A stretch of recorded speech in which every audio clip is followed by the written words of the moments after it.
All right, hello everybody, and welcome to Teach Me Thursdays. I, of course, am your host and teacher, Ursinity. I'm here with my teachling, Proud. Hello, Proud. You kind of mixed that one up. It's like every time we have a show, you kind of mix up the starting, because it's like I'm the teacher and you're the teachling. Because it's like, I feel like even last episode, you were like, what makes a hero meta? Is it because they're picked a lot? And I came out, I was like, what the fuck? You like, no, Pudge is not meta. And then you like asked me to explain it all to you, and I was like, sure.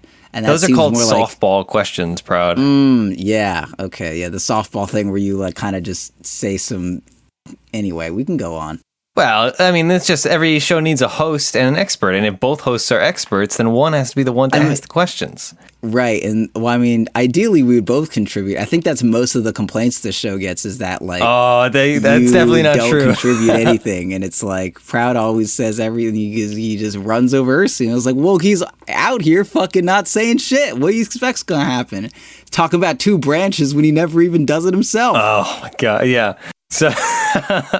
Oh man, the reviews in the Monday show, them reading reviews is honestly maybe the most fun content I've heard, both as somebody being reviewed and as like just a fan of the show. Yeah. So I've been thoroughly enjoying those. But yeah, so today's Theorycraft Thursday. Instead, we'll be teaching everybody, not just each other, and still learning a bit about ourselves as always. And you guys didn't close out the show with that catch line last week, by the way. I just want to point that out. Okay. With my new patented catch line that I don't remember myself. So this is Theorycraft Thursday. We're going to be playing a couple heroes, talking about a couple segments, and talking about our week in Dota. So let's start off with the former Proud. Wait, did you go over what podcast we're going to be, or is that the joke? Yeah, we're Teach Me Thursdays. That was the joke. I thought there was a better one. Okay. No, there wasn't a better one. That's it. We're scraping the bottom of the barrel today. Okay. All right. Yeah. It's a rainy day. I wasn't trying to think too hard. We could have been a Voltron podcast, but I don't watch that show. So we're just kind of stuck. Anyway, all right. So my week in Dota, that's what you wanted to know, right? Yes, I would love nothing more than to know about your week in Dota, Proud. I play Bloodseeker. Yes, I'm painfully aware. I play him a lot. Like, how much is a lot? Like, on a scale of, like, a little to a lot? Since Thursday, including last Thursday, I have 20 Bloodseeker games at a 75% win rate. Wow. That's a lot. That's a lot, like, win rate-wise, and that's a lot, like, amount-wise, also. Yeah, there's a lot of Bloodseeker going on right now, and it's very good. That's kind of the like quantifier I would put on it, and also the adjective. It's a very large amount, and then of good is Bloodseekies. Yeah, he's good. I've been winning a lot of Dota 2 match. I mean, if you listen to Tuesday, you would know I'm very much in a Bloodseeker kind of mode. My passive is active at all times. I'm a thirsty boy, and the wins, they just keep coming, my friend. You got a thirst for wins? I got a need for speed. Yeah. I respect it. I mean, everybody's got to win games, right? Like that's the priority at the end of the day. You know me, man. I'm the Bloodseeker player. Always been, always will be. Yep. It's something that's been coming up in .p Discord often, where people are like, "Oh, you hate Necrophos so much," but then again, it's like, dude, if you want to win a game of ranked Dota 2, like pick Necrophos, pick Bloodseeker, like do you? Yeah. Like winning is the priority. Like there's no shame in picking good stuff to win games. Speaking of, yeah. Yeah. Speaking of the titular Necrophos, so just Bloodseeker for you. That's your like big thing. Yeah, Bloodseeker. I played a bit of Arc Warden as well, because sometimes Bloodseeker's not there, or Monkey King, or whatever. But I feel like every Arc Warden game I play goes to like an hour and 10 minutes, and is always like a backbreaking win. And I'm not sure if that's just how I play Arc Warden, is that the game is always going to go to that point. Or if it's just like I only pick him in those games that are so fucked up that like the only way we're gonna win is an hour and 20-minute Arc Warden game or whatever. Yeah. But this one Arc Warden game I played, man, we were against it was an Oracle Huskar. They both randomed their heroes or some shit. It was like unreal. And then also a Bristleback, and then they had like an Invoker to secure the late game. And I went like, it was like Midas, Maelstrom Travels, and then I went Silver Edge, and I just had like me and my clone were both Silver Edging Bristleback and Huskar in like the same fight, and it was just like, that was the game. That was the only reason we could pull it out, is because we had fucking like double uptime on Silver Edges. So was pretty proud of that pick when I saw it. There's like 2 dudes to break, play a hero that builds Silver Edge and use it twice. It was great. That was very fun. That makes sense. So yeah. Man, I had a question for you at the beginning of that, and now I've just completely lost it. No, not Arc Warden. Play him. I still have not played a single Arc Warden game, actually. That's I think he's the only hero I've never played, actually. But, gosh. Are you still playing mid Bloodseeker or safe lane Bloodseeker? Safe lane exclusively. Yeah, you never mid? Because I know like originally it was really. Like if I have to play it mid, I'll play it mid, but now it's just safe lane only. Nah, yeah, I just only safe lane it. If I have to mid, I'll play like Queen of Pain or Arc Warden or Viper or something like that, because Viper's just good. And sometimes, like, I go through phases where I become bad at mid, and it's not so much that I'm like bad at mid, I just am bad at fighting people with projectile speed. Because like as a like I pretty much only play melee heroes, right? And then the second, because I play carry, and that's like carry heroes or melee heroes, except for like Luna and Drow, and those are heroes that you don't normally like contest, or you don't have your CS contested with. But then like when I get to league. Like when I get to the fucking mid lane, and I'm like, oh, I'm gonna play, I don't know, like I'm gonna play Queen of Pain, and I have to fucking like compete with someone else's projectile speed. Like I don't want to do that. That fucking sucks. I'm tired of that shit. I just want to like right click it and either I get it or I don't. I don't want to watch a fucking like blade sail through the sky and then it's like, oh, it turns out you didn't get it. Turns out your speed's faster or slower than you. I just fucking hate it. So I just pick guys that win their mid matchups, and then it's easy. I don't need to worry about that shit anymore. Yeah, all right, let's see. So My Week in Dota has... Oh, whoops, I was on your profile. I was like, boy, I've not played Bloodseeker. Are you sure you didn't play all these Bloodseekies? No, I don't think I played Bloodseeker in like a year, maybe. Let's see, I had the... Every few months, I feel like I have this urge to start learning Earth Spirit, and then after like 1 to 2 games, I'm like, pass. So I had a couple Earth Spirit games... That actually I won, or actually it's only one, but I won it and it was a pretty decent game, but still at the end of the game I was like, this is just not worth the commitment I would have to do to learn this hero. Other than that, let's see, I had a really fun Terrorblade game. That's a rarity for me. I don't play much Terrorblade. Zeus. It was good. It was good. It was like one of those games where I was like, man, I should really pick this hero more often, and then of course I will not pick this hero more often. What was it? It was a party game. It was a party game, and my team was just kind of like having a hard time, and I was just like, yo, just let me free farm and hang out. And I free farmed and hung out, and then I just like stomped the game after a certain point. You just walk through the map and then it ends. It's great. Yeah, it was like at 32 minutes, I had Scotty, Manta, Dragonlance, Aki, Treads, Butterfly, and it's like how it works out. How is a Luna that has a Saint and Yasha and a Hurricane Pike going to fight into me? Like, that's just not going to happen. Like, there's just no possible way where she wins that, like, that game. Terrorblade, some of those heroes that get to that point where, like, there are, like, magnitudes of the amount of damage you do. And, like, you know, like, Sven can shrug off most damage, but Sven can't say shit when there's, like, a Terrorblade with 8 illusions all bearing down on him. He's just like, all right, that's too much. Like, I'm out. But, like, a Sven can walk into, like, most heroes that do most things, but then, like, the level of damage that is just a Terrorblade and 8 illusions, like, I can't think of a single hero that actually manages that level of physical damage. Like, even a Medusa will get torn down in a few seconds. Yeah, they had a Dragon Knight that did fairly well. He got screwed because he had to go first item BKB, and I say had to. He didn't have to, but he did because he thought he had to. But his items at the end of the game were Treads, Bottle, Wand, BKB, Plate Mail, Chainmail. So he was real tanky, but like he didn't deal damage, so who cares? But yeah, so that was a nice, fun, easy game. Had a lot of good Sunders. Other than that, though, not too much exciting stuff. I had a really good Zeus game. Zeus Ags is so fun, dude. I counterpicked the Tinker, and that's like maybe one of the most counterpicks that I can think of is Zeus versus Tinker.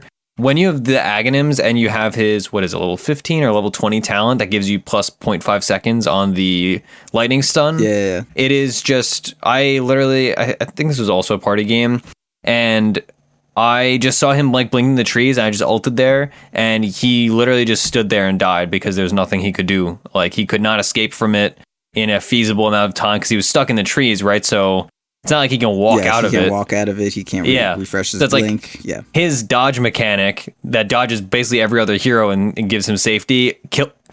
Kills him in the world where you're playing in Zeus. So that was super fun. And then just a bunch of Rubik games, simple stuff. And I played an axe game, which is a rarity. God, I'm such a bad axe player, but it worked out. So nothing too exciting. Really just a few like fun core games for cores that I don't play regularly. Okay. So let's go into our segment, which is, I would say, hopefully going to be one of our most useful segments, because I feel like it's a question we get often and we pick at, but we never really single-handedly solve. So we're going to be going over how to high ground, right? And that's a lie. We're not going over how to high ground. We're going over to how to play from behind. And playing from behind is by far one of the most difficult things you can do, especially during certain team comps, right? Because the kind of team comps that force you into situations where you're going to be playing from behind are also the kind of team comps that play poorly from behind, right? Like in many situations. Like sometimes you get behind in a team comp that should be ahead, and then that's its own problem. But more commonly, you're in a situation where it's like, okay, we picked an Invoker mid, and we picked a Spectre safe lane or a Terrorblade safe lane or something that needs some time to ramp up. And we lost lanes, too bad, and they have nothing, so they never ramped up at all, and now we're playing from behind. So let's approach this from the angle of you're playing from behind, and you are a team that is meant to be ahead at this point in the game. Wait, you mean meant to be behind? Because a team like Invoker Spectre is meant to be behind. We'll continue with that example. That makes more sense. Okay, so if we're gonna continue saying, all right, we are behind, we're playing from behind as a team that is behind or is going to be behind because of our greed or our poor team comp, what have you. How do we approach this game? Assuming, let's give a timestamp. Let's say it's like 18 minutes. And our Invoker has only got his Midas at like 13. Let's say that's like a slow Midas timing. And Spectre has like phase boots and I don't know. People don't really go earn as much as they used to. Phase Vanguard Wand at 18 Phase minutes. Vanguard Wand, okay, at 18. And you have lost all your tier 1s, let's say. And the enemy team is putting pressure, but they're not like 5-manning down towers necessarily. You're playing from behind. What is like your checklist, let's say, as a full team, not just as the Spectre or as the Invoker, but as a full team, what should your checklist be? Approaching the game going forward and saying, all right, we're behind. We need to get to at least an equilibrium state of a state of equilibrium. So what's your first goal? My first goal is to, I want to identify like the safest farm that I can get. And also, as from the core's perspective, I want to identify like the safest farm that I can get and the most disruptive farm to the enemy that's still relatively safe. So like what farm that I can for sure get to ensure I have progression, and what farm I can get to ensure that I'm still putting out some amount of pressure on the map and disrupting my enemy's movements, and not, completely killing myself. Because if I'm farming the hard camp right under the noses, I'm just going to die. But if I'm farming, like 30 seconds ahead of where they're going to be farming, then I'm going to be getting gold and also disrupting like their ability to like widen their lead and that sort of things. Like that's kind of the first thing I do. What do you think? What do you think, Buddy? What do you think? Yeah, I think one of the big things that I always bring up whenever I'm in a 5-stack and we're playing from behind, or whenever I internally am thinking about this, is when you're behind, you have to make a thing they call a lot of times low percentage plays. You have to basically take big risks for big rewards. And you have to say, all right, we're behind. If I don't make a big play here, if I don't make a greedy play to go farm their jungle, which might screw me, but it also might help me, then you're just basically resolving yourself to lose slowly rather than to make a play and potentially gain a lead. And so, like you're saying, right, you have to be a bit more aggressive in your farming. You have to try to set a next goal and then achieve it. A lot of times you're going to have to make those greedier movements or greedier decisions. Because a lot of times people, if you're behind, clearly something is not going right? And you need to either take a good fight, after, let's say they're pushing a tier 2 and you have a Warlock. It's like, all right, he just hit 6, let's take a big fight. or you play a pickoff game and they're being greedy and they're doing something like, oh man, their Sven is solo pushing a lane off lane, let's go get a pick.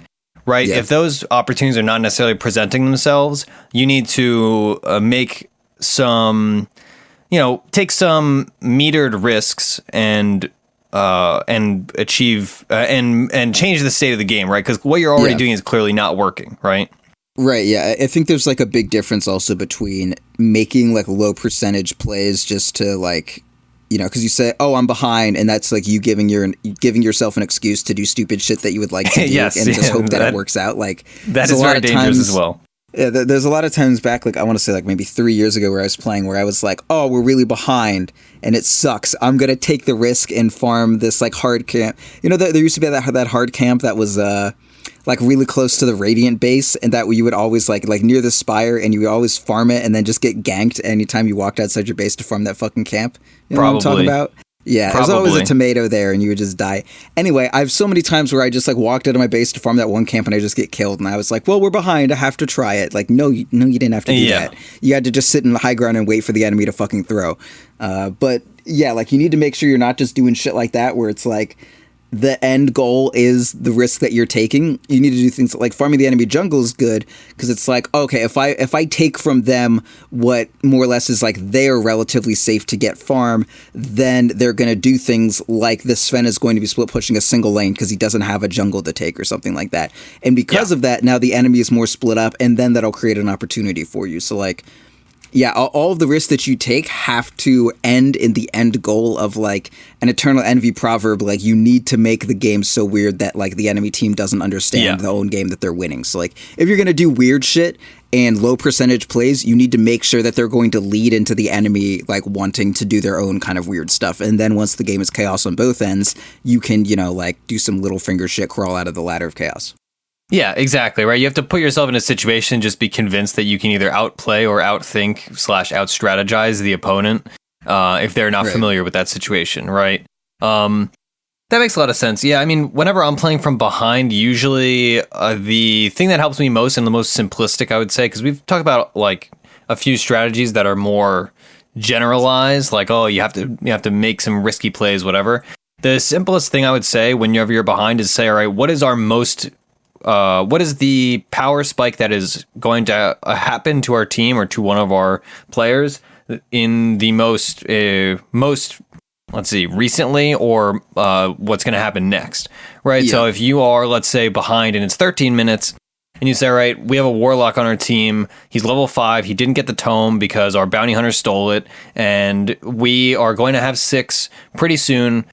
Let's make sure that even though we're behind, we can take a big fight with that warlock ult, right? Like they have, let's say they just have nothing to deal with it. They don't have a silencer or like a faceless or any big team fight. That's when the simplest way to come back from behind is just say, all right, we're about to get a BKB on our core. Oh, we're about to get warlock ult. We're about to get black hole up. We're about to get a refresher, whatever. And then accentuate that power spike as long as possible and to as most efficacy as possible, or most with most efficacy. I don't know, whatever. Sure, I mean, everyone understands what you're trying to say, even if your brain be efficacious with your usage. There we go, effectatious. That was the word that we needed here. Yeah. But yeah, so you need to take your most... God, there's definitely a word that I'm missing. The thing that's coming most quickly to your team in terms of the immediate boons. Power spike. Yes, exactly. Sure. That makes sense. And use that to the best of your ability, right? BKBs are maybe the most simplistic and obvious one, right? So... like, what's a good example? Let's say the enemy team is running at you and like they have an invoker that's just stomping over your game, and they have like a safe lane void or something that at this point has like a maelstrom and a mask of madness, so he's dealing mostly magic damage.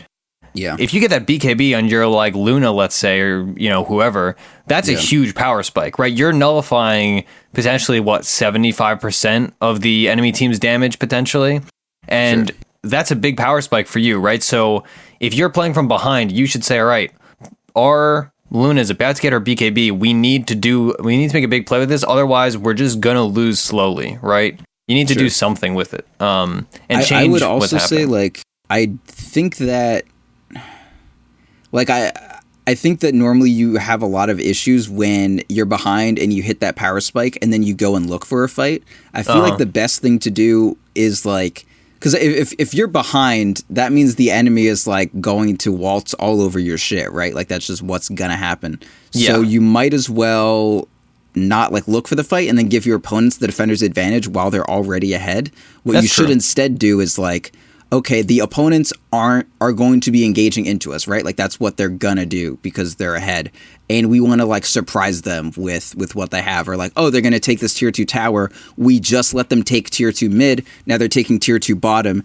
Now that we have, our Luna BKB or our Warlock has level 2 ulti or whatever, or, we have both of those, we are going to defend this tower when they expect us not to. Like maybe, one person will be behind. They think that they can just like waltz over our towers, and then we'll just like engage on them when they're not expecting it. But like there's been a lot of times, speaking as the Sven who gets the BKB, where we're like, all right, like now that Sven is BKB, we can fight. And then we just like go into their tower and they like, I don't know, someone gets slowed, and then I like blink stun someone and get them to half with my BKB popped, and then they just like disengage and then re-engage us and we lose. Because like, it's really hard to just kill people that aren't overextended yet. But if you're behind, like the enemy is not going to understand you hit your power spike when you did. So, I mean, outside of like, oh, Warlock is 6, like that one, you can check the scoreboard on that if your opponents are paying attention. But if he's revealed himself, Yeah, well, it's as soon as they've seen a hero for the first time period, you always see their levels. Well, no, isn't it just... No. So you can always see the entire team's enemy levels. Yes, that's why you repeatedly check your score screen. If you've never seen a hero, then their levels won't be loading into you. Like, so if a hero's been jungling from level 1, you can't see how much they're progressing. But yeah, like that's why if you're against a Nyx assassin, you just always have your scoreboard up, because then you'll see the second they hit 6, and then you can warn people. See, I was always under the impression that it updated every time you gain visibility of them once more through any kind. So, okay, all right. I'm pretty sure. I mean, I may be wrong, but I literally just played a game where I had my scoreboard up and Nyx was in my lane leeching experience from the trees. And as soon as he was 6, I pinged it out. Oh, okay. Well, maybe I'm wrong. Honestly, I've never thought to check that. Yes, it's only if heroes have never been, because that's the deal with like Dota. Like, you know how you don't see particle effects from some heroes, if like Darkseer's Ion Shell, you just don't see Ion Shell in some patches if you haven't seen Darkseer yet, or if no one on your team has. It's a similar thing with like the game loading in and checking their levels and stuff. Okay, no, I mean, okay, that makes sense. Glad I could teach you how to play Dota a little bit here. Yeah, I really, this is one of these things where I really feel like you're wrong, but I can't check right now, so I'll just take your word for it. Yeah, we can, it's anyway, how it is. Well, I think like on this point that you're talking about, where, you don't want to force a fight if you're not in the position. I think when you're playing from behind, the most important base level step to do is to assess why you're behind, and is it like through the nature or through the virtue of, oh, we picked too greedily and then we lost our lanes, or is it, oh, the enemy team picked a run at you team comp with like let's say using the heroes we're going to play later, if they're playing Necrophos Oracle and they have like a safe lane Luna that hit a power spike, and then they have like an off lane Centaur that got a blink that's well synergized, and their 4 is like a Spirit Breaker that just had his way with our lanes, it's you're clearly behind because they're running a timing comp, and not because, oh, they just picked us off over and over again, right? Whereas other games might be, oh, their Nyx just hit 6 and then he just like killed our mid twice, and they played a pickoff game with like a Zeus, and now suddenly we're behind, right? So when you are playing from behind, you need to quickly assess, all right, why are we behind? And then the answer to that is either going to allow you to mitigate and counter that, like, oh, if they're playing pickoff game, we need to have our supports have more TP scrolls and be more attentive. Or, oh, they're playing a 5-man comp, we need to dodge this and then farm out other lanes and take advantage of the fact that they're farming 1 lane as 5 slowly while pushing, and we are farming 2 lanes quickly because we have, 2 cores like a Quap and an AM or something, right? So just because you're behind, there's no like one size fits all, oh, we're behind, so let's smoke and get a pick off, and then now we're not behind, right? Because exactly like you said earlier, right, there's sometimes when you're behind, there's going to be one right answer, and other times there's going to be another right answer, and then other times there's another right answer, right? Yeah. I feel like the guiding star behind all of, like, there's no one method that fits all, but they all kind of come from the idea of, and this is what I was talking about on Tuesday regarding, like, Monkey King plays pretty shitty from behind, whereas some other carries don't. You want to identify what about your team is going to have, I guess, to use efficacy again, what on your team is going to have efficacy no matter how far behind in gold that you are. Like, for instance, this is like why a lot of ganks, like, you can pretty much gank any hero 1v5 no matter what, as long as you have, you know, like, stuns or whatever. Because no matter how far behind you are, stuns are always going to be stuns. I mean, outside of someone BKBing before you hit them. But if you hit someone with a stun, like, you hit them with a stun. And most magic damage is just going to be magic damage no matter what. Physical damage can, you know, needs to, like, ramp off or can, you know, fall behind when the enemy team gets a bunch of armor and they're way ahead of you and stuff. But, like, if you have a lot of, like, magic burst damage on your team and an invoker that has a sunstrike and some stuns, like, you can say, okay, doesn't matter how far behind we are, we have a Nyx Assassin and an Invoker. We can always find a kill. Like, there's always going to be a kill somewhere that we can find. So, all right, so yeah, we're behind. These are the heroes that we have. We need to look for that. Or if you're behind and you're a hero like Sven or something, you can say, okay, I need to scale well with Sven. I can't play a Sven where I'm not just punching people in the head. What item build can I go that I ensure that I'm doing Sven things? Like, okay, well, I'm probably not going to get S and Y because S and Y makes Sven do like what he already does more, but it's not the item that puts him in that place where he just like beans the shit out of everyone. And like Wand really isn't the item that, you know, like puts Sven up on the fucking, like, that. It's not a transformative item for Sven. It's not going to change your life. So, you know, like, don't bother upgrading your stick to a wand. Don't buy too many TP scrolls. Like, maybe don't even go the Echo Saber. Go Mask of Madness and then like BKB and Daedalus, because that's what you want. Yes, the Echo Saber is nice and it's good for chasing people down and that sort of thing, but like, you're not in, oh, this would be nice, like, territory anymore. You're not in widen my advantage by chasing down supports better. You're in, like, you need to blink and two-shot someone, otherwise we lose this game in the next 10 minutes. So, like, figure out what exactly are the core aspects of your hero that are going to happen no matter what, or, like, the core aspects of your hero that you need to be activated in order to win the game, and then you need to play to those. Or the core aspects of your hero that are, like, independent of farm. Like, for Monkey King, you know, almost everything he does, like, if I'm not afraid of him getting 4 hits up and getting Jinger Mastery, like, if his damage isn't high enough, that gaining 150 damage doesn't make him scary. A lot of Monkey King builds find themselves sitting at 125 damage pretty often. That's like a core number that you get. And then when Jinger Mastery breaks, if it's like, or like procs or whatever, if you're at 30 minutes and you do 270 damage, like, I'm not terrified of your hero. Like, that's good, I guess, but like, that's what Monkey King is supposed to be, like, every hit two-shot someone, but it doesn't because you don't have like a lot of items. You say, okay, instead of working on these things that don't scale well when I don't do a lot of damage, instead of I'm focusing on the control aspect and the annoyance aspect of Wukong's command,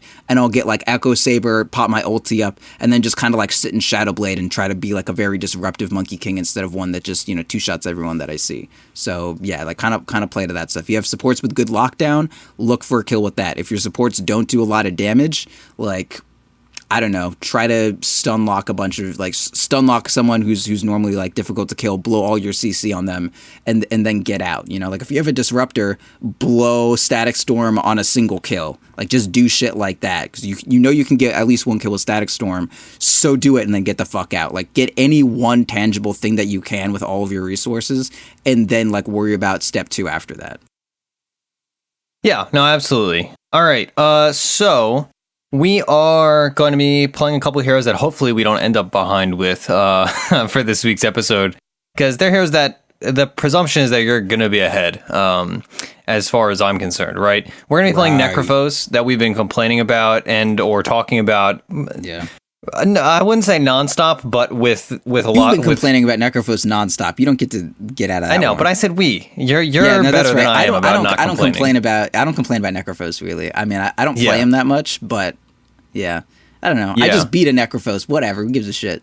I've been beating Necrophos. I know, you just hate him because he's annoying, not because he's Anyway, he is good though, but I agree, he's pretty annoying, dude. On Bloodseeker, man, I love this Yule shit, dude. I would rupture this Necrophos and then walk out of sight, and he would just like pop blade mail and walk around, and then I would just be like spinning in the clouds, like, I can't feel anything, and he's just fucking bloody and dead. He's like, oh, I got him so good with my blade mail, and it just didn't fucking matter. Oh, I love it.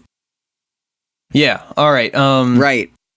We're talking about Necrophos, and then you're bringing up Bloodseeker, dude. You're killing me. You're killing me. Yeah. Well, anyway, sorry, dude. Bloodseeker. What can I do? He's my life. He's my guiding star. He's my light.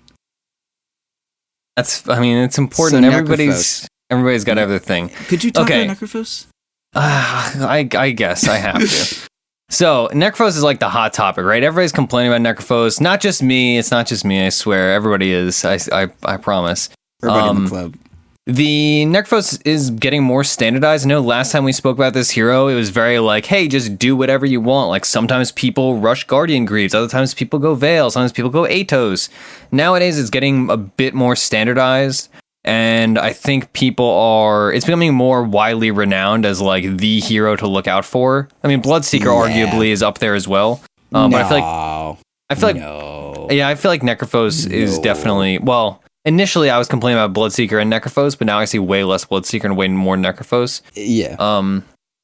It's like Veno and Necro, I feel like, are like the top two most complained about. Veno is a lot more at the higher levels, but yes.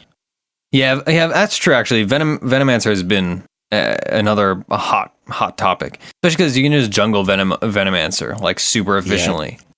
It's pretty gross. I've been seeing a lot of that in my pubs. Let's see. All right. Where do you want to approach it with Necrophos? Let's say, okay, so first off, Necrophos is a mid. That is the preferred position. We've been... Right. I can't remember what we've said recently and what we have not, but Necrophos you kind of can play anywhere, but, well, you can play in any core position, but his preferred position decidedly is mid. In large part because he wins almost every matchup. I think... Like one of the common counter picks, like Queen of Pain or something. Yeah, that's about it. And even the co-op matchup, like you don't lose that hard. It's just like way more difficult than other matchups, and it's pretty play dependent. But basically, every other matchup you win because you have good base damage. You don't have to build a bottle, so any mid that doesn't build a bottle has an innate advantage damage wise over opposing mids. Right? They build more efficacious items faster. I don't know why. We got to get that one out of here. Yeah, it's killing me, dude. It's getting played out pretty hardcore. Yeah, but don't worry. We'll forget about it next week and we won't use the word ever again. The worst is that you're like going through like 8 fucking transformations to end it. There's a lot of transformations, dude. It's a good word. God, all right. Now I'm so distracted with the friggin' etymology of effect. But a lot of people nowadays, they build the double null right into Veil thing, and then they go like Treads and then Radiance or some variation of that. And if you do Veil, you almost always go Phase. Really? I see mostly Treads Veil. Also, he doesn't have good base damage. He has 46, so let's kind of can that one real quick. Okay, well, whatever. His innate base damage. Pretty bad. Yeah, but I mean, he starts null. That's like 53 right there. Everyone starts null. Is it 46 null, at the top or 46 at the low? That doesn't matter. It matters to me. I care. It's 44 to 48, so have fun with that. Yeah. All right. Regardless, I mean, his base damage is okay. Actually, it's quite low. You're right. It's bad. It's bad base damage. I'm sorry. All right. Okay. Anyway, he builds 2 nulls right at the start, so that mitigates his low base damage. And again, like I'm just looking at that though. At a high level games, it's like split. Half the time they're going Phase Veil, other times they're going Treads Veil. The hair is incredibly tanky. That's one of the big things with his matchup. Like I was trying to counterpick. Let's see. Last time I mid against Necrophos, I tried to play Lina versus Necrophos, which theoretically I was like, this is a good matchup because I will just stun him and combo him, and then he uses his ult, and it doesn't matter because I have Laguna or his Ghost Shroud, and then I have Laguna, and it's fine. But you still lose that matchup because he's constantly healing himself, so it nullifies your lane harass and other untold problems about the matchup. But they're basically just auto wins matchups. He's incredibly easy to play, which is like a huge advantage to any meta hero, right? Big plus for me. Like if Invoker suddenly was super OP in meta, like that's not a hero that everybody can pick up, right? Although historically there have been some Invoker metas that are very simplistic and easy to pick up, but it's not a hero that requires an incredible amount of like learning to do. It's like, okay, I watched a guy do this once, I can repeat this. All I have to do is run at people. I ult well. There's no Ember Spirit or Visage or Tinker or whatever. He's just a hero. Yeah, Visage is probably the best example of like a meta hero that's still like hard to play. Like you can't just pick up Visage and be like, oh, I got this now. And he just does a lot for a team. He allows you to take early advantages because healing is good. He pushes well because of the healing aspect. He provides a lot that a team requires, and he has pretty malleable skill builds. Itemization builds. So if it's like, oh, our team needs a pipe, let's build a pipe. Oh, our team needs an Atos to lock down a Storm Spirit, let's build an Atos. Stuff like that, which is a big advantage. And also the Radiance thing, like Radiance plus Sadist, or they renamed Sadist, right? They worked it into Death Pulse, or Heartstopper, rather. No, Sadist is inside of Sadist is in Death Pulse, yes. And Heartstopper is just its own thing. Yes. So nowadays, like, you get a value point in Ghost Shroud and a value point in Heartstopper, and you just max Death Pulse, and there's no more like weird. Remember, like old Necrophos, you have to do these weird builds, like, oh, I like the breakpoint's like 2 point Sadist, and but I still want to have, like, always the way to go. Yeah, and it was like all these weird things. So nowadays it's super truncated, and it's like, all right, we'll just level Death Pulse. It's easy. And the Death Pulse Sadist effect plus what's it called? Plus Radiance just means you basically have passive regen. If you're in the mid lane, again, talking about the matchup, you kill somebody at 6, you suddenly have full health and mana, and that mitigates what a lot of mid heroes' problem is, right? Like, you know those mid matchups. Like Lena's a good example. If you're Lena, you solo kill the enemy mid at level 6. And then suddenly you have nothing, no mana left, so they respawn and they come at you, and it's like, all right, kill you. Yeah, they kill you, or you play on your back foot, and like shrines kind of mitigate this a little, but not enough. So Necrophos does not have that problem, right? He kills you at 6, and suddenly, who cares? Like, he's back at full health, full mana. He's better off than he started. And that also makes him hard to gank too, right? Like, because anytime, most of the time when ganks occur, it's like, all right, you start to gank me, and then my supports TP in, and then it's just like, they're racing to kill my mid, and then we race to kill one of your supports to try to get a trade out of it. But like, if I kill a support, I'm at full health now, so it's great. Yeah. Everything's perfect. Yeah. And my hero works where it's not like, oh, I blow my load and then hope that like we get a kill on your last 10%. It's like, I hold my load. My load is within me. And then as soon as the kill looks like it's there, as soon as my supports TP in and your support's low, like, then I fire off all my shit. And it's like, it's very easy to get like the final word in on like a kind of like gank trade as a Necro, and then just get a kill. And then it turns from a trade to just like, you win. Yeah, absolutely. And the other big thing, even early, like at level 4, somebody in .p Discord was talking about this in one of our many discussions on whether Necrophos is OP or not.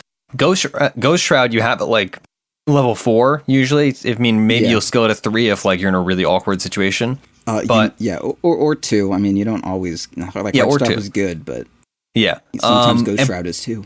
But Ghost Shroud's movement slow is really significant. And thinking specifically about my Lena matchup, it was frequent, like, I feel like Ghost Shroud's movement slow is one of those things that you just don't think about because you think about all the other parts of the ability. It's like, oh, what do you mean I'm slower, right? And I was having problems where I could not line up my Light Strike array because I was now slowed. So I had to go phase boots to mitigate that, which like really was awkward. Don't you always go phase boots? Yeah, nowadays you do, but I still am pretty fond of getting go Bloodstone and mana boots and shit, right? Yeah, I'm still fond of the mana boots just because. Fond. Because you can really abuse your lane and like push your tower super early. But yeah, people nowadays they just play better with the Soul Ring, which I've been doing more often now. Yeah. But so you like get movement slowed, and then you can't close out kills. You chase him under tower, but suddenly you're slower, especially in the early game when like. Again, he doesn't build bottles, so he can build boots ahead of you, and now suddenly he's both faster than you and he slows you, and he just runs you down. It's really difficult to gank this hero. It's difficult to lane against him. He heals. It's just like everything that's annoying to play in one minus a blink, and then eventually he can't build a blink, and then you're doubly miserable. He's a very annoying little friend, huh? Yeah. So before we talk about how to counter Necrophos, just because I feel like everybody's having problems with Necrophos, what do you build with a Necrophos in a team comp, right? Like if you say, all right, we have a Necrophos mid, are you trying to pick a greedier safe laner, or are you trying to pick a more mid-game oriented, let's push him down and win safe laner? What's your like overall game plan as a safe lane player? I guess kind of whatever, honestly. Necro can go late. He fights pretty decently early. But I definitely want something that is interested in grouping up as 5. Like I wouldn't really want to pick I mean, an anti-mage would be like okay. It's not great though, but I'm definitely okay picking the Bloodseeker with it, right? Because I mean, Necrophos gets people like relatively low, and that is Bloodseeker's jam. There's some redundancy with the Radiance though, but yeah, other than that, well, if they both go Radiant, I mean, Radiance is like a situational Necrophos item. I mean, I'm going to be building it this game, true. But it's like that's not. I wouldn't call it core by any stretch of the imagination. It's not like a Spectre Radiance or even Bloodseeker, but I don't know, like. Pretty much anything is relatively fine. I would normally want a hero with a good amount of reach, or someone who just synergizes really well with like being sustained. So like Sven, I think is pretty good because Sven has like the blink disable kind of thing to make up for the fact that Necro is completely immobile. Like if we have a blink stunner in one of our supports, Necro is not going to follow up on that in any reality. So you want some kind of core that can like be a little bit mobile and get to a certain part of the fight or get to a gank if something else isn't. Like I wouldn't want I don't know, who's a very immobile safe laner. Do you even know? A very immobile safe laner. It's really not a lot these days. Yeah, I wouldn't want Terrorblade Necro. He does build Hurricane Pike eventually, but he's relatively immobile. Still, and then I Hurricane Pike myself, and then I like pop Metamorphosis for this gank. Yeah. Like I don't fucking think so, Chief. Yeah, or like a safe lane. Maybe like Luna. Drow. Luna. I wouldn't. Well, no, we did do that recently, or I did that recently. I was Drow with Necro mid and a Windrunner off lane, and it was very good. I feel like everybody just builds mobility nowadays anyway. So it's Lifestealer maybe. I wouldn't want Necro Lifestealer. Not that many people are playing Lifestealer these days. I'd be fine. Or Chaos Knight probably wouldn't. I would not want Necro Chaos Knight. That sounds shitty. Yeah, that sounds rough. Anyway, I'm sure there's numerous things that I'm not really thinking of. Troll Warlord maybe. I don't know. Yeah, but so basically you can run anything because Necrophos both can play towards the mid game and play towards the late game. And he can something that like as soon as you get an advantage, you're not afraid to group up with it. Yeah. Like I probably wouldn't want an anti-mage with it. But like anyone that's okay with now is the time when we group up and I'll hug this Necrophos. Like that's just kind of what you want. Yeah, you don't really want to be split pushing on like an anti-mage or a Naga while your Necrophos is like, oh man, I just hit power peak, let's push. Right, that makes sense. Yeah. So on the topic of countering Necrophos, by far the most effective counter is just picking Ancient Apparition. And it's nice because it's a support counter rather than a core counter. Whereas like some heroes, it's like, oh man, if we have to counter, the Bristleback, we have to pick a Silver Edge carrier or something. It's like, no, you could just pick like a 5 position or even in a pinch a 4 position Ancient Apparition and you'll be fine, right? Countering Necrophos with Ancient Apparition is as simple as hitting your ult, which unfortunately is not always the simplest thing to do. Other than that, though, do you have any big counters to Necrophos that you like? I mean, chain stunning is always super effective, but that's kind of effective against basically everybody. High magic damage is nice. Yeah, magic damage is good. Diffusal heroes are always good. Yep. Like Juggernaut with a Diffusal, great against Necro. I'm trying to think other heroes that like go Diffusal often that are pretty strong against him. I like Arc Warden against him pretty well. Natural Lincoln's builders are good. Like Morphling kind of sucks right now, but Morphling is good against Necro. He's a big magic burst. He naturally builds a Lincoln's. He can press D as soon as he's under the I want to say like under the scalpel, but it's under the fucking little scythy guy. Like as soon as if he is getting Reaper's Scythed, he can press D. He has like 1.2 seconds to get above half health, and he'll be just fine. Anti-Mage I think is good against him as well. Anti-Mage just doesn't take magic damage, and you can go Ags with him, which is also like Ags and Lincolns are both options. There's like a lot of options in terms of things that'll just ignore the Reaper's Scythe completely. And again, he doesn't take magic damage. He blinks on top of him and stuns him so he can't press W, and then burns through all his mana, and then ulti is good stuff. Glimmer Capes. Glimmer Cape heroes are fantastic. It's solid. It's a solid counter to his ult, but I feel like Necrophos was really bad right after Glimmer Cape came out because Necrophos used to just be his ult, right? He was a very ult focused hero. Whereas now the hero is just good in general, and his ult is very good about him. Like it rounds out his kit, and so Glimmer Cape is still a counter to Reaper's Scythe, but it is not a counter to the entire hero, because nowadays the hero is more well-rounded around his entire skill set, whereas he used to just be a walking ult, essentially. Sure. So that's why, like, people are like, oh, just build a Glimmer Cape. It's like, well, Glimmer Cape's not going to stop you from, like, the constant, like, death Pulse and the dot damage and all that. But Glimmer Cape is still quite good against him. And Lotus Orbs also to reflect his ult. The only issue, because I've been building Lotus Orbs against Necrophoses and had quite a few Necros ults reflected, is that Necrophos is generally a high health, so his own ult getting reflected on him does not do anything other than disable him for, like, what is it, like 0.5 seconds? I think. Or isn't it like one, like I thought it was 1.2. I'm pretty sure. You might be right, but somewhere around there, like ballpark 1 second. Let's see. 1.5. I don't know where the 2 came from. Okay. Yeah, 1.5. I mean, that's pretty long, honestly. I was gonna say, I thought that was shorter. That's good. Yeah. All right. Cool.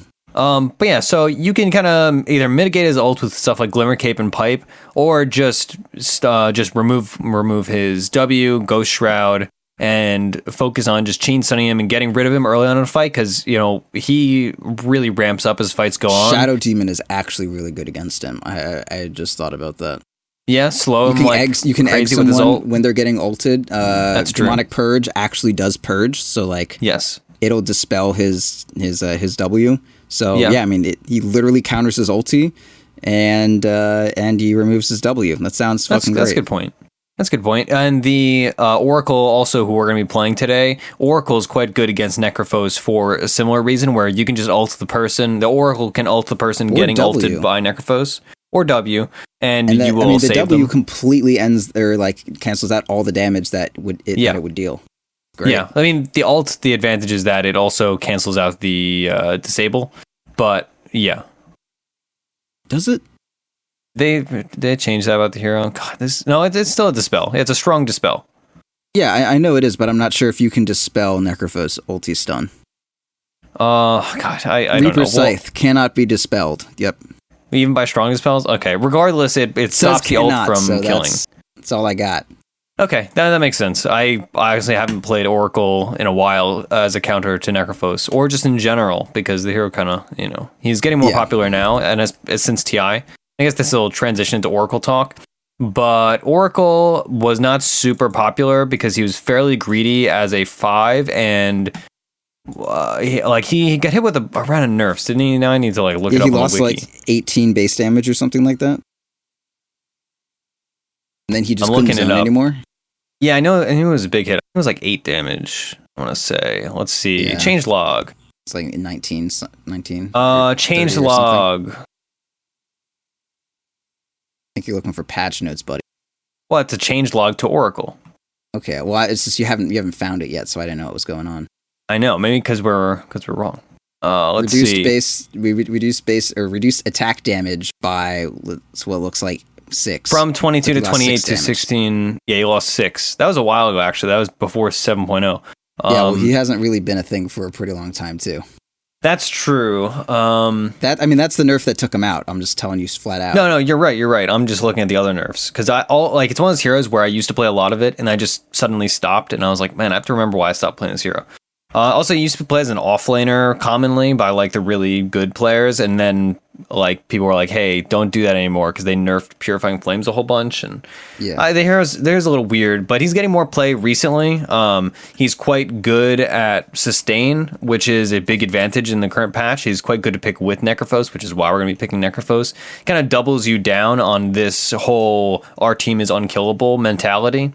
Yeah. And specifically, the synergy is that when you press your W, right, you're taking amped magic damage, but I can use my Fate's Edict on you, which then makes it so you don't take any magic damage, and effectively you're taking no damage from anywhere unless, like, you're taking pure damage. So, so that's like a really big synergy of just you're basically invulnerable to the 90% of different kinds of ways you're going to take damage. Right. So that's a big one. Also, again, just doubling down on the fact that we're both super survivable, which kind of just creates a problem with one of the heroes and then amplifies the problem with the other one. And on top of that, I have my burst from Fortune's Purifying Flames. God, the ability names on this hero are just... Yeah. It's like a minefield. Common issue. Yeah, Purifying Flames does, let's see, what is it, 360 instant damage? Yeah, before resistances. And you can hit one of them during the course of a Necrophos ult, and that's a nice bit of damage to seal a deal, especially relatively early. It means that you and I can effectively, hopefully, roam around and get some really early tempo kills in that early mid-game portion. Yeah. I really wish there was a good name for the early mid-game, because whenever I type it out, I feel like people think I'm saying early and mid-game, but I'm saying the early phase of the mid-game, like the post-laning phase. 10 minutes to 14 minutes or whatever. Yeah. Like that nice meaty period where everyone just has their first round of items finished up and they're trying to kill each other. Exactly. Yeah, I wish there was a good name for that. It's like a transitory period between early and mid-game. Right. But yeah, so it's a nice bit of synergy. Honestly, I'm looking forward to trying this hero out again, because I used to play a lot of him. And then after his like rounds of nerfs, and they reworked his ult, because honestly, it used to be stupidly overpowered. Yeah, that's good stuff. And like, again, his core weakness still remains that he's pretty greedy as a 5, right? He's one of these heroes that needs his mana boots, right? Like, you can't really get away with not having mana boots on this hero at a reasonable timing.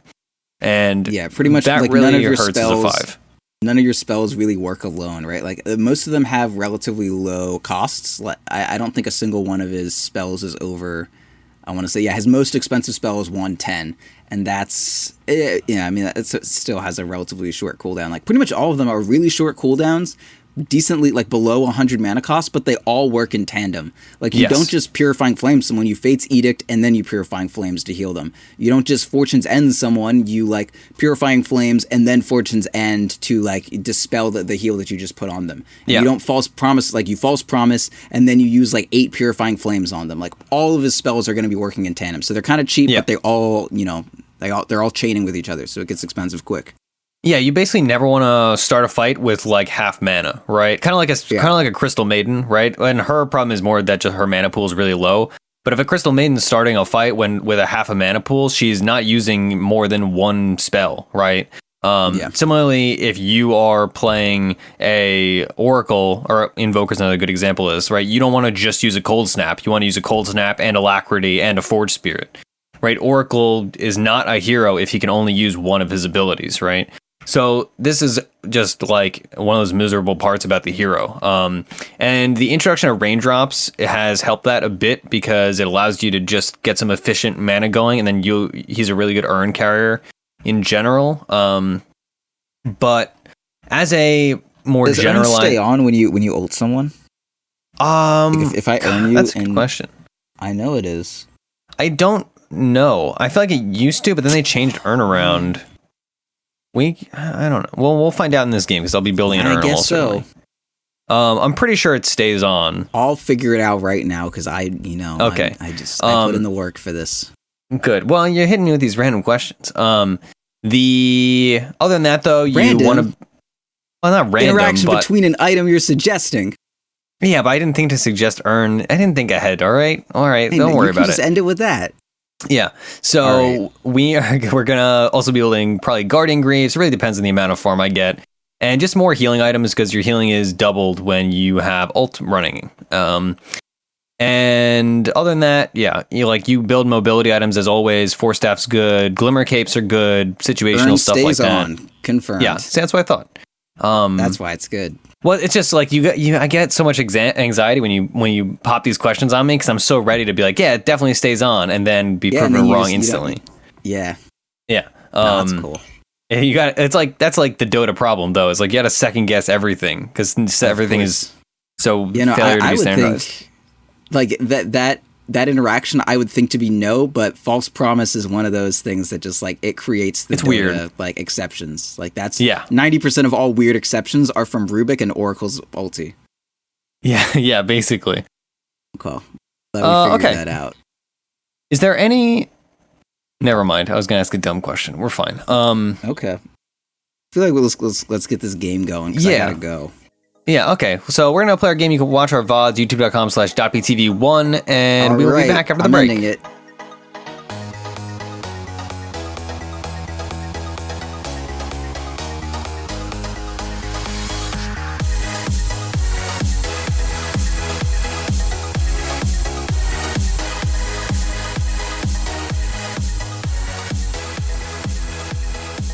All right, hello everybody. We are back. We've just completed our game. It was another victory. I think what's that? Like a few in a row. We're on a streak. Sure, big old striggity strack.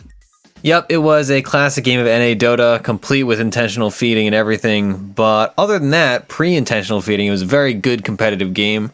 And I think we saw the strengths and weaknesses. Well, definitely the weaknesses of Oracle, but the strengths of both heroes, I would say. Would you agree? Yeah, sure. Sure. And also we saw some strengths of Monkey King, even though we didn't play it this week. And that guy didn't do the build at all. So the team comps, the enemy team had a off-lane dual lane of Mirana and Witch Doctor. They had a roaming Bounty Hunter. They had a mid-lane Tinker. And they had a safe lane Monkey King. And then our team had a safe lane of Oracle and Spectre. Pudge that was mostly top, but roamed bottom, I think, a few times. He didn't roam mid, did he? Absolutely not. I had no assistance mid whatsoever. Yeah, and we had a mid lane Necrophos and we had an off lane Legion Commander. So it was a weird game because like top lane required so much attention because they aggro duoed us. They first blooded me. I learned, or rather had it reinforced in my mind, that you cannot purge off Maledict. I also ate an arrow to the face, which is more important than the Maledict. But other than that, we basically fought top constantly. Spectre, unfortunately, is not great at fighting in these lanes. Yeah, but neither is Pudge, really. Pudge is not a great fighter, it turns out. Yeah, Pudge is actually good. Like, he ended the game with like 5,200 health or something. He made some really good hook plays, which salvaged top lane. And Spectre, I think she died once or twice, but she got a lot of kills in the lane. But the main problem for me specifically was Oracle does not play well from behind. He, kind of like we were talking about earlier, he requires mana boots, like we were talking about in the earlier portion. And let's see, when did I get my mana boots? It was not for a while. I got mana boots at, oh boy, of course it doesn't say because I bought Guardian Greaves. Let's go deeper. 14 minutes. 14. Yeah, so that's big. It's not like super late, but it is definitely like a few minutes later than one would like in a game like this. And also I had to be constantly buying sentry wards for all of their invis between Mirana and Bounty Hunter. So I was not playing a very wealthy Oracle. So that really hurt. Also Oracle, like we were talking about earlier, his spells rely on themselves or rely on each other to be effective. And in the very early fights at like level 1 and 2, they're not terribly useful. Or I shouldn't say useful, but they definitely do not show their full potential. Because, if you're just casting one root, it's like, yeah, all right, whatever, big deal. So the lane was something of a mess, but it ended up working out. Prad, what would you say was our strength in the, because we took a bunch of fights in the mid game that really panned out for us after taking a bunch of fights in the early game that really did not pan out for us. And then the late game was kind of like a mishmash because their Tinker started getting very mad, as is prone to happen, and started intentionally feeding. So that was fun. Also, it was a Smurf, so of course. And he had a picture of the villain from Kuroko no Basuke, so big surprise, anime profile pictures turn out to be feeders. Yeah. Sorry, what did you ask me? What was the strength of? And then you kind of just... Sorry, then I got into an anime tirade. What was our strength in the mid game that won us a bunch of team fights, right? Because we lost a few in the early game, but then we hit a stride where we won like 3 fights in a row. Yeah, I think what we were kind of best at was as soon as we get opened on, we had the ability to kind of pull ourselves back a little bit, like between Legion heal, Pudge and Spectre both tanky, my heals and your heals. Yeah. It was Even not Pudge Hook. And Pudge Hook. It was not too difficult to like get opened on, survive a little bit, and then in the confusion of Spec Haunt and me not being able to be right clicked and like just like a bunch of stuff like that, and in the hook pulling someone back, it wasn't difficult for us to like, I almost want to say like retreat with someone who didn't want to come with us. So like we would get opened on, and then we would like just start walking backwards, and then Mirana would be like, keep going, and then she'd like leap forward, and then Pudge would just like dismember her, or someone would get dueled or whatever, and then like the one person of them that did pursue us when we were like retreated and recovered would just die, and then I would get healed up to full because I got the kill, and then we would just like come back and kill everyone. Yeah, that's definitely how it worked out, right? That or Pudge would just get like a nice hook or something like that. I mean, or whatever.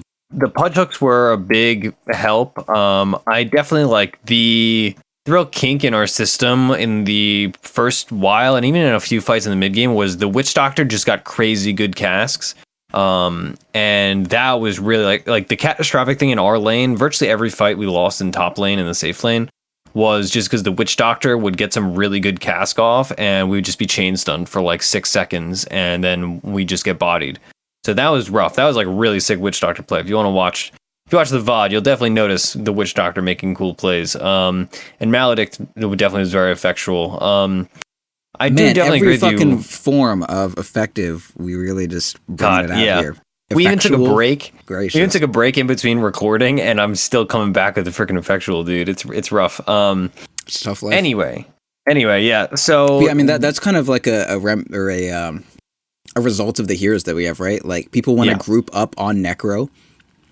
People, you need to be near people to heal them. When Pudge gets someone, Pudge is going to hump them. And then we have melee cores and a Necrophos. So obviously we're all going to try to hump whoever Pudge is humping. And then it's like this weird dry hump orgy, in which case a cask is just like being fucking like passed around. It's just not a good situation. But unless you're the Witch Doctor, in which case it's a great situation. Yeah. He had a bunch of really big ults too. Let's see. So in the fights that we did win, that basically you explained it, right? We just outlasted them, and then we would catch somebody out in an awkward position. They would have blown a bunch of stuff, like the Monkey King. He would have used his ult already. He would have used his big damage, his Boundless Strike already, and all that. When we were losing fights, it was a lot of the times due to the Tinker, either the Tinker bursting us early game, because the Tinker was quite good until he got, he baby raged and fed. And then the Witch Doctor also as well. The Mirana did something similar to what we talked about in a recent Theorycraft Thursday, where she offlaned, she went in for a super physical damage build. She did not go Maelstrom like we talked about. She did Midas, Aki, Dragon Lance, Saint Yasha Diffusal. And the Diffusal was mostly for the sake of countering you, of course. And also, it made me not build Ghost Scepter, otherwise I would have built one. Yeah, and Pudge had one. We had a number of Ghost Scepters on our team anyways. Yeah, and same thing, the Monkey King also built a Diffusal Blade. So those were a bit problematic for us, but we had so many Ghost Scepters, like you said, that it really forced them to use a lot of their charges fairly early. Yeah. I know I would have built one, but instead I built a Yule Scepter, which technically he could purge, but people don't purge Yule Scepter unless they're really good, and they're usually not. So I ended up going, let's see, I did Stick and Boots, then I built a Mana Boots, finished my Wand, and then I went straight into Guardian Greaves, and then I built a Yule's. Of course I had the Windlace after Mana Boots. I did not go Urn, because I don't really. I was just kind of. No, Pudge didn't have one. I thought Pudge didn't build one. I was just kind of poor for a really long time. Yeah, and I felt like I did not have the kill involvement in the phase of the game that was super useful for Urn. Sure. Also, the other big thing about Urn is that it's a little redundant when we have so much heal already. As much as Urn is super good with Oracle. Yeah. So in a different game, I probably would have gone for the Urn, but in this game, I ended up skipping it, just go straight in for the mech and then finish out Greaves. Yeah, I could see in the Urn just for the armor that it has, it has a ring of protection in it. But yeah, that would have been nice. That, whatever. Yeah, I mean, I wouldn't go Urn this game. I was just saying the only attractive part of it is it's something that's really cheap that has armor, that it's a support item. But I mean, so does mech. So get the Greaves and have the mech item. Yeah, I feel like maybe if we didn't have both the LC heal and the Necrophos heal, then the Urn would have increased in value as a bit of... Because Oracle has a lot of mana problems just in general, but especially in the mid game and early game, she has tons and tons of mana problems until you have Mana Boots, but even post Mana Boots, you struggle. You can't spam, Yeah. Especially you could take a fight and use your mana during that fight, but then after the fight, if you're trying to push and you're trying to use your disarm and then heal, you don't have the mana to sustain that. But if you have an Urn, then you don't need to expend mana to heal your teammates and sustain pushes. I mean, it also gives you mana regen. It's that's a flat 1-0 mana regen on it, which is good. Yeah. So in a different game, I would have gone Urn, but I did not do that in this game. The Yules I felt was pretty necessary just to dodge out all of their various CC, because like Marana Arrow's dodgeable, the Witch Doctor's Cask I can mitigate even entirely if I use the right time. Tinker as well. Again, if this person had continued to play the game like an adult, we would have I would have dodged a lot of stuff with that for the Yules. And the Oracle, I felt like I wish I had an Aether Lens, but I could not find a good way to build an Aether Lens, given that I wanted to build Guardian Greaves. I feel like in a different game, if we had like an offlaner like a Tide or a Darkseer, and I did not go Greaves, then I probably would have built like maybe a Force Staff and then Yules and probably not, maybe an Urn also, depending on, cores. And then I would have disassembled my mana boots, and with those items, I would have had enough mana regen to go in for an Aether Lens. Well, Aether Lens gives mana regen now, like it has it does too. Void Stone in it. Yeah, that's a good point. I always forget about that. I mean, I would have as well, but I was like, oh yeah, like that's actually cool that it has a shit, because like for a lot of heroes don't have any regen themselves, so they kind of liked the Ring of Health in it. But for like a healing character like Oracle, like you're set. You just want the Void Stone, you're good. Yeah, the Aether Lens, I feel like I struggle with this item because so frequently I'm just like, I don't want to use this for a full slot, because like, well, I could have like most of a Blink Dagger if I just don't buy this item, or I could have most of a Force Staff or whatever. And it doesn't like make you do something different. It just is from makes you do the same things from farther away. And it's and like you get so few items as a support, so you're like, do I want to just do what I already do but from a little further? But I mean, sometimes you do. Sometimes that is what you want. And it's like, it's slot expensive, right? Like, especially as a support, right? Like this game, I need to carry dust and wards, and I want to have a wand, and then I have my boot item and one other item, and then a TP scroll. And it's like, well, I mean, suddenly now I don't have dust for fights, or I don't have wards. There were a couple fights in this game where I had dust, but I had to backpack it, and then I could not bring it out of my backpack fast enough to cast it, and then like we missed a couple kills because of that. So it's hard to fit into a build both gold wise and slot wise. So that's why I didn't do that, despite wanting it. Should we delete the item from the game? Probably, absolutely.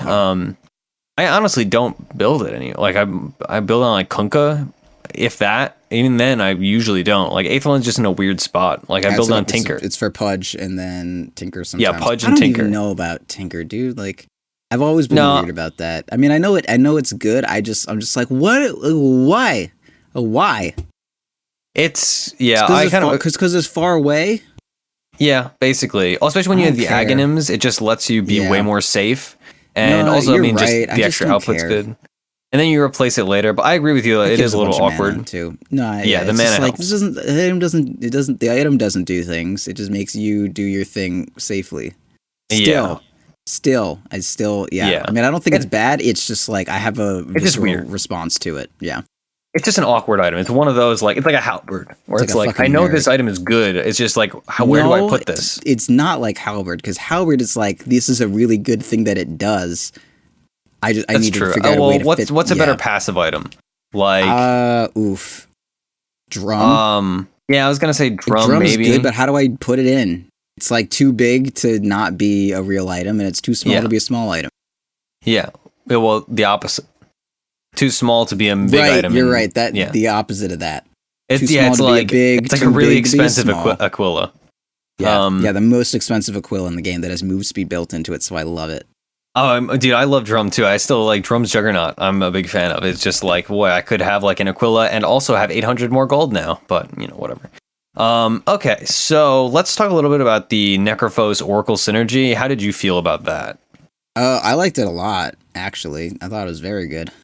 Yeah, I think like our timing was a little awkward here and there, but in general, I think we definitely showcased how like impossible it was to kill you. I'm just not comfortable on Necro. Like I would just use my W for no reason, and then just like I was like I'm like being aggressive with my W, and I'm like, oh no, I can't right click. That sucks. And then like a Monkey King would like open up on me, and I would like blade mail in W at the same time, and it's like, oh, that's not actually how you play this hero, huh? Like you don't do those two things at the same time. Those are opposite actions. But yeah. I mean, I worked well with you, which was good, so it's fine. Yeah, it was just a very funny game for me. I was just doing random shit and worked out. Yeah, I feel like this is such an NA thing to talk about, but it was really a shame that the Tinker just like raged, because it was a legitimately good like competitive game for a while. But then the Tinker just, he did something really throwy, and your assumption was that his team flamed him. This was also, for context, there was solo players, and then each team had a 2-stack, and he was one of the solo players. So presumably he did a really throwy thing where they took Roche, and then he went for some like super aggressive pickoffs. And I think, he tried to pick off the Spectre, but I saved the Spectre. And then he just like doubled down on doing a super greedy thing. Yeah. He like tried to seal the deal, and in sealing the deal, he got hooked and then murdered, and double murdered. Yeah, and it just got murdered again. Yeah, and so he just threw away like a huge Aegis advantage. And presumably his team flamed him, and then he just like raged and was like IDC MMR. So classic Dota 2. So yeah, I mean that definitely, like, we can't not mention that. So that was unfortunate, but it was a very competitive game until that point. And even after that point, I feel like our team kind of got lulled into a false sense of security, and we just threw like repeatedly, and it caused this game to last 51 minutes instead of like 42. Yeah, like he basically threw the game at like 35, and then we took another like 15 minutes to be like, okay, guys, let's group together and actually fucking end this goddamn game.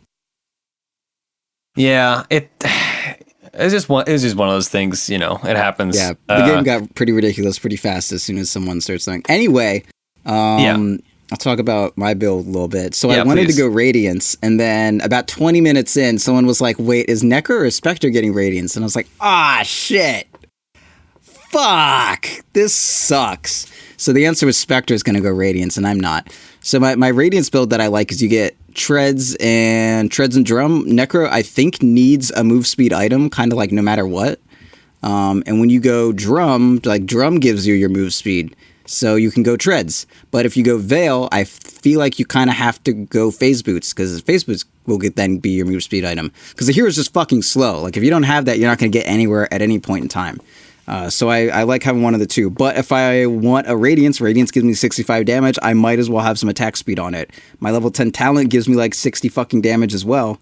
So, or plus 40 it is. I mean, it might as well be 60 because it's so big. It's so fucking big. So I have like a right-clicky kind of Necrophos build where you gain 40 damage and then 65 damage, and you have some attack speed from Power Treads, and the active on Drum for some extra nice little attack speed stuff. And that was my plan, but I didn't go Radiance, so I ended up with Treads Drum, which is, I don't think, that great if you're not going Radiance. And I wish I went Phase Veil, but I didn't. So I made the best of it. As soon as I figured out I wasn't going Radiance, I just like spent some of my 3,000 gold I had saved up on a Blade Mail. And after that, I went for a Lotus Orb because, we were against like a Tinker. And this one time, I was so sure I was going to kill him. He like was going to open on me, and I fucking Lotus Orbed and Blade Mailed myself, and he like fucking like laser rocket Dagoned me. And I was like, all right. And then, all of them got reflected except for the rocket. But he just didn't die. Like, he had a sliver of health or something. He was out of line of sight, so I couldn't really see. But I was so sure that I was going to fuck him up. Anyway, it helped a lot. There was a couple interactions with Monkey King that was like, I would Lotus myself and then press W, and then he would defuse me to like purge it, but it would also defuse him, and then I would just walk away after the defusal was done, and it felt hilarious. This was, I mean, a Lotus Orb is arguably one of the most situational items in the entire game, and this was maybe one of the better Lotus Orb games I've seen. It was like one of those pickups that was just absolutely perfect for the situation, right? Yeah. It gave you the armor to deal with the physical damage from Mirana and Monkey King. It gave you and Witch Doctor. And Witch Doctor ult. And it gave you the reflection, which was, I mean, humongous against Tinker. Like, Lotus Orb is the anti-Tinker item. And also, you killed Bounty Hunter with his own tracks multiple times. Yeah, I was going to mention, I was like, Bounty Hunter tracked me while I Lotused, and it tracked himself. And then after the fight, we were just like, why can we see this Bounty Hunter? And we're like, shit, he's tracked! And we fucking got gold from it, too. It was hilarious. Yeah, that was perfect. So this was like, if you're underutilizing Lotus Orb, as many people are, it is like the ideal item for a game like this. So definitely don't forget about Lotus Orb. It's super game winning. Arrow. Yeah, because it's a strong dispel. Yes. Yeah. Okay. God. It's one of those things where you said, and I was like, "Is he trying to like trip me up?" No. It doesn't. It's a basic dispel. Okay. Okay. God. All right. See, this is why I need to stop agreeing with you, dude. So I was like, I'm pretty sure it doesn't. I checked myself, so that's I'm glad you checked. I thought it was a strong dispel, but it is not. Okay. It's so weird because it dispels. Okay, so are there 3 types of dispels? I think there's 2, and then there's some random like exceptions. Because there's weak dispels, strong dispels, and then some things are just like a shrug dispel, and it's like, maybe it will, maybe it won't. Who knows? Yeah, because like you can dispel like stuns and shit with it, but not Marana Arrow. Can you Marana dispel Arrow regular stuns? Yeah, that's why people get it, to like get you out of lion stuns and shit. See, now I'm doubting everything. Yeah, and I mean you're in a lobby to test this, so feel free, but. Regardless of its efficacy at dispelling things, God, the word's going to be the death of me, dude. Here's the weird thing about dispels, right? Because one of the main things that we use to think about weak dispels is Manta Style. But obviously you can't Manta Style off stuns, because when you're stunned, you can't activate items. So that may be fucking up, our thoughts around this a little bit. I think Marana Arrow may be an exception. Let me look at Lion real quick and figure this out. Because I know from my own life in playing Dota 2 that repeatedly people have been like, why can't I dispel this Marana Arrow with my Lotus Orb? So that may be maybe it has something to do with the fact that maybe it has something to do with how Marana Arrow scales relative to how far it goes compared to other things that are just like strong dispel only. What the fuck? Yeah. Okay. See, I'm right. Yeah, you can't, because I think you used to be able to, and then they changed it to a weak dispel. I don't know. Dude, dispels are so confusing, dude. Dota is such a confusing game, honestly. Like the amount of exceptions to rules, like, oh, this spell, it's just not dispellable. Oh, this one, it can only be dispelled by strong dispels. Oh, this one, it can only be dispelled by, or it can be dispelled by everything. All right, so Pratt, do you want to talk a little bit about your skill build and all that, and talent choices? I suppose I should talk about mine a bit as well. Yeah, okay, so Necrophos is a Dota 2 hero. And you max Q. That's just what you do. You max Q, and it rhymes like that, so that's pretty good. That's what we were saying before, your sadist is built into, so the more hits and denies you get, health and mana back, and that's a good thing. So yeah, max that. And then you get a point in either Heartstopper or Ghost Shroud at 2, and then in whichever one you didn't at 4, and then you kind of skill them up as you choose after that, kind of whatever. I got 2 points in Heartstopper, and then I was just maxing Ghost Shroud from there because that move is really good against Monkey King, and I also like being able to heal. And I wanted the low cooldown on it that way. The cooldown actually matches up perfectly with Oracle once you have them both maxed out. My Ghost Shroud is 16 second, and I think your Fate's Edict is also 16? I think. Let me see. Oracle, Fate's Edict maxes at... No, it goes from 16 down to 7. So at max, mine is the same as your 1 point, which is actually probably where they'll be once I have them all maxed. Once I have that maxed, you're probably going to still be at 1 point Fate's Edict. So whatever, it still works out. And then talent-wise, you get the damage because that's a lot of Damahe at such an early phase in the game. And then you get 6 stats because 20 move speed is not as good as 6 stats. And then you probably get 5% spell amp because that is better than 10% magic resist. And then afterwards, you can either get the health or the death pulse cooldown, but I don't know where the stats are, but I got health that game because I was more interested in not getting bursted down than like healing myself up very slowly after I get bursted down. One of the issues with Necrophos is just like his health pool isn't very big and he doesn't have a lot of armor. So like you need to build a lot of these items, but then also I wanted like a sheep stick. So anytime I build an item that isn't directly buffing my health or armor, then I kind of suffer. So this allowed me to like build my sheep stick and still be, like a 1,700 health hero at level 25 instead of like 2,700 instead of 2,200. That's actually not how much 400 is, but anyway, that's all right. You get it.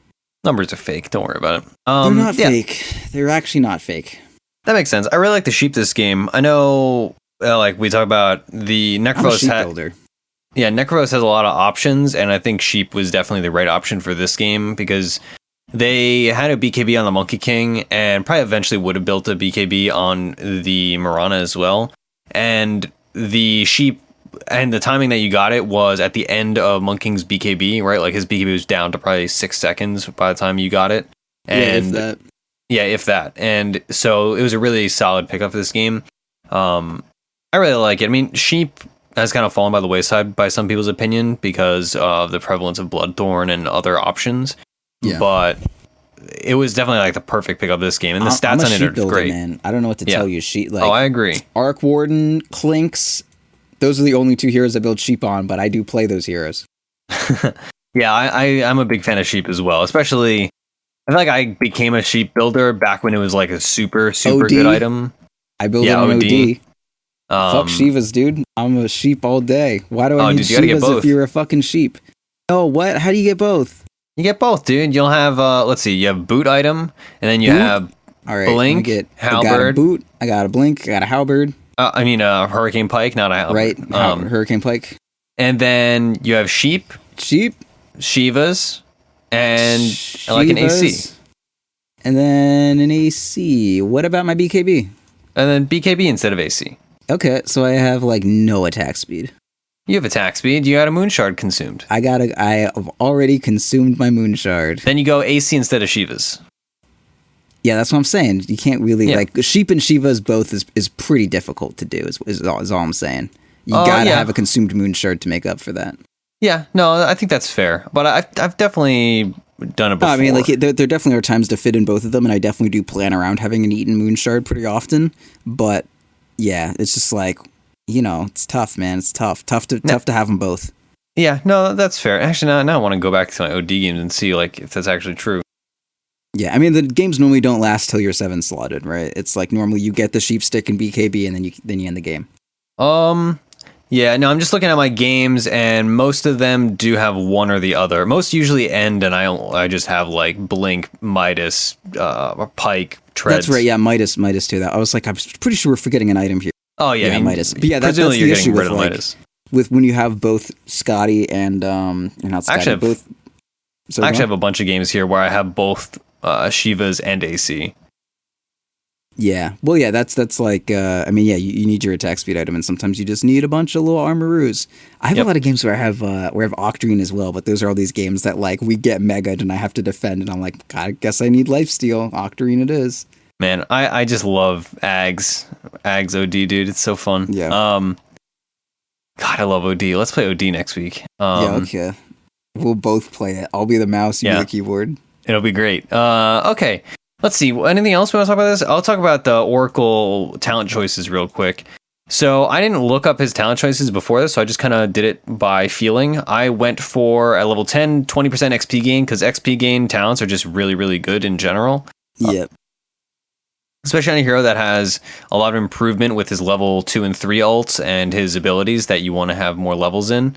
At level 15, I went in for 200 health instead of 60 GPM, because as Proud pointed out in the VOD, when I was deciding, 60 GPM is just not a lot. Like, it amounts to, 300 gold every 5 minutes? And that's like a ward a minute. Like, that's really... If it was 100 GPM, then I would, like, have a more hard time deciding. But even then, the GPM talents are just underwhelming in general, unless they're above 100. Yeah, no, I agree. And, level 15 is kind of the end of when I'm interested in a GPM talent besides pucks, like fucking 420 at 25. Yeah, if it was a level 10, then it would be like, all right, well, even then 60 GPM is still not enough. But, yeah, that's like Rubik's talent or something. Yeah, so in general, the GPM talents, unless they're above 100, I don't even look at them. And then at 20, I went in for 20 int instead of 25 movement speed.